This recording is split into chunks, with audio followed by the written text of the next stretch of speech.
Hi, it's me again with Corel Draw Tips and Tricks. This is part 4. This is totally different.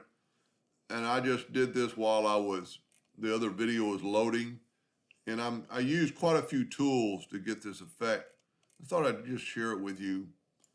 First of all, if you watch the other video, we drew a 3-sided polygon. And then I mentioned the other day I like working on it like that. And you take your angular dimension tool to figure out that angle.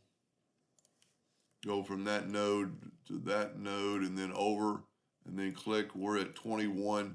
I've got the decimal place set pretty far. So 21.82.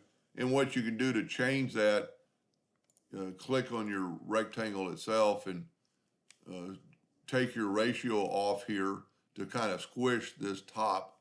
So we're going to go to 99. Let's go 95. And see, I'm getting closer to a number that I can rotate equally. See, we're at 91 point, so if we go 91.5, I mean, look at that. We're within 1/100th of, so I'm just going to use that triangle because it worked out really well. And you could fine tune that to get nothing, get exactly 20 degrees. And then several ways you could do, and the reason I did this so I could have one perpendicular. I'm just going to take another one and Control D and duplicate it and mirror it, and then actually kind of elongate it, and actually maybe even, well, you really want it right on that center node. And then take let's see what our smart fill's set on. That thing's only less than 1/2 inch, so we're just going to set our nudge factor on 1. We're going to take our smart fill tool and fill that in and nudge it over, fill that in and nudge it over, fill that in and nudge it over. And what we have is a new design. And then I'm going to right click the outline back. I'm going to click on this one and I'm going to get my interactive fill tool and I'm going to do something. I'm going to make it a little bit different. I'm going to add some red. Sometimes that gets in the way. But then you have that, and maybe that's not the prettiest color. We could maybe put, you could always add a box and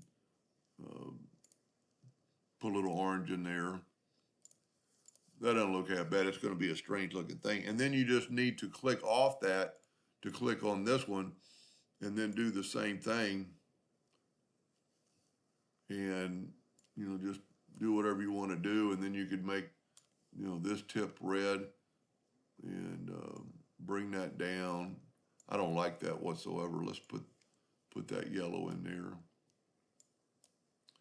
Just lighten it up a little bit. Let's go back down a little bit. So I'm going to leave it like that. And then so you've got this one. If you will take your attribute eyedropper, if you want them both the same, if you will click on that and then fill that in, then they're both the same. And what's kind of cool about this, you're already kind of done, and just maybe group this together, Control G, double click on your rotation and put it to that edge, to that node basically. Go to Windows, Dockers, we're going to use the transformation and the rotation. So we've got the 20 degrees. If you remember, we had a 20 degree up there. We need 18, but we only need 17 because we've already got one. That's pretty cool. Now, it's not as beautiful as some of you could probably do, but it does give you some ideas. I hope that helped. Thank you for watching.